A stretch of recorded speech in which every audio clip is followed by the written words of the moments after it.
ما لا يدرك كله لا يترك كله. انا نفسي قوي ربنا يفتح لي فرصه للسفر واسافر بقى واشتغل بره، الدنيا كلها متقفله وما فيش الكلام ده دلوقتي. طب بقى خلاص هعمل ايه؟ هرضى بقى بالامر الواقع وافضل قاعد هنا وما اعملش اي حاجه تانية؟ افضل مستسلم مستسلم ليه؟ ان الدنيا مقفوله فانا خلاص هرضى بقى بده؟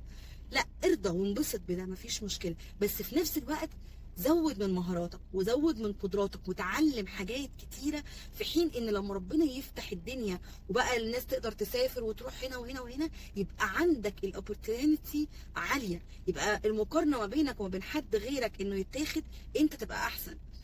انا هستسلم دلوقتي ان الدنيا متقفله ولعل المانع خير حاليا، لكن اقعد افضل بقى قافل على نفسي؟ مفيش الكلام ده. اعلم من نفسي. باي ذا واي، الناس اللي بتطلع اعذار كتير في حياتها دي ناس بتحب جدا الكومفورت زون وبتحب قوي ترتاح. ففي الوقت ده انا بقول له ايه؟ طب انت هتفضل كده لغايه امتى؟ طب ايه الورست كيس سيناريو انك انت تخرج بره الحته دي شويه؟